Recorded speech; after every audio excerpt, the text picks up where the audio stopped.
ملګرو په دې ویډیو کې به موږ پیژنو چې په مایکروسکوپ کې دننه هیومن سپم ایگزیکټلی څنګه ښکاریږي. اخر د پنسل ټیپ، ټوت پیسټ، مالګه او زمونږ ویښتو دا ټول شیزونه په مایکروسکوپ کې دننه څنګه ښکاریږي. نو ویډیو د اخره پورې خامخا وګورئ. خو د ویډیو شروع کولو نه مخکې یو وړوکی غونته ریکویسټ کوم که تاسو تر اوسه پورې دا چینل نوی سبسکرایب کړئ نو چینل سبسکرایب کړئ او بیل آیکان هم پریس کړئ د دې لپاره چې تاسو ته بیا زموږ ویډیو میلاویږي د ټولو نه لاول. نمبر 7 پنسل ټیپ. د پنسل استعمال خو به تاسو ټولو کړی وي. د اوسه پورې به تاسو ته دا پته وه چې په پنسل کې یو بلیډ او یو لرګی وي. خو آیا تاسو ته دا پته شته چې په مایکروسکوپ کې دننه پنسل یو ډیر عجیبه غونته شیز ښکاریږي. دا کم چې تاسو ته په نظر ښکاریږي دا د یو شارپ پنسل لیډ دی، کم چې موږ ته په نارمل سترګو ډیر سموث په نظر راځي، خو په مایکروسکوپ کې څومره کباړ غونته کې ښکاریږي. داسې لګي چې دا د سپوږمۍ سرفیس وي او کله چې تاسو ګریفایټ او لرګي والی سا یو ځای وینئ نو تاسو ته به داسې ولګي چې دا د یو ځناور سرمن ده، او بل طرف ته که تاسو صرف شارپ لرګي والی سا ولیده نو تاسو ته به داسې ښکاره شي چې دا د یوې غټې ونې کټ شوې حصه ده. نو ملګرو اوس لږ سوچ وکئ چې په یو سمپل غونته پنسل کې څومره شیزونه دي کم چې صرف په مایکروسکوپ کې لیدلی کیږي.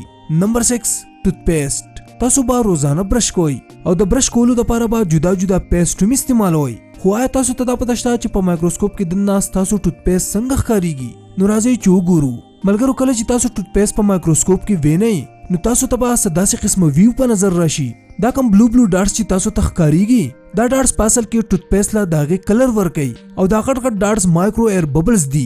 د دې نه علاوه دا کم واړه واړه مایکرو پارټیکل چې تاسو یې نه دا مایکرو پارټیکل په اصل کې د غاښونو صفایي کوي. اوس په تاسو پوه شوي یې چې ډینټس تاسو ته په ورځ کې 2 پیرې د برش کولو صلاح ولې درکوي. ستاسو برش او پیسټ دواړه ستاسو د غاښونو په صحتمند ساتلو کې یو اهم رول پلی کوي.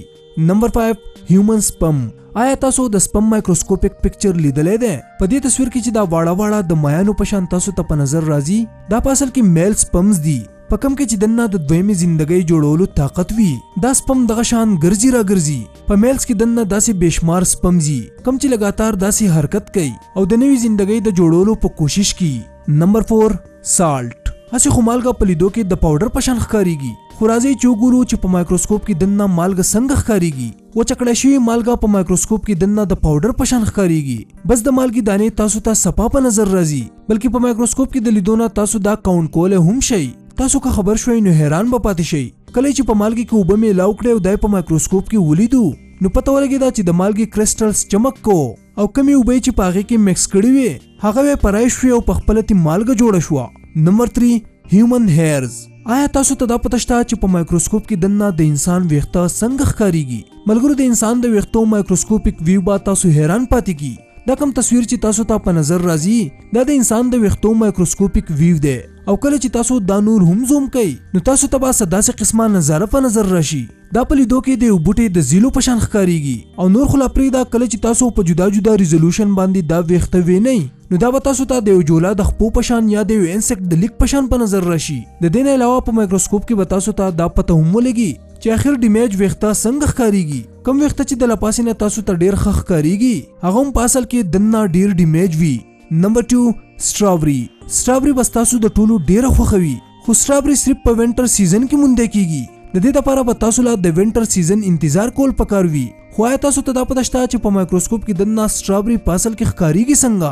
ملګرو کله چې تاسو سټرابري په مایکروسکوپ کې ولیده نو تاسو ته به داسې قسمه د چمکدار سور سرفیس له پاسه څه وړې وړې دانې په نظر راشي. په اصل کې دا وړې وړې دانې تخم وي د کم نه چې نوې سټرابري پیدا کیږي. د دې نه علاوه که دا تخم تاسو کټ کوئ په مایکروسکوپ کې وینئ نو تاسو ته پته ولګي چې دا هم د یو سټرابري په شان ښکاریږي. د نیچر په یونیکنس پوهېدل د هر انسان د بس خبره نه ده. نمبر 1 ټمیټو لیف. د کم ټماټر پاڼې چې تاسو داسې غورځوئ آیا تاسو ته دا پته شته چې هغه په مایکروسکوپ کې څومره ښکلي ښکاریږي؟ ملګرو دا کم چې تاسو ته د سمندر د دننه په شان ویو په نظر راځي دا په اصل کې د ټمیټو لیف مایکروسکوپیک ویو دی او کنه دا بالکل رښتیا دي. هغه سمپل ښکارېدو والا 2 پاڼې په اصل کې دننه داسې وي.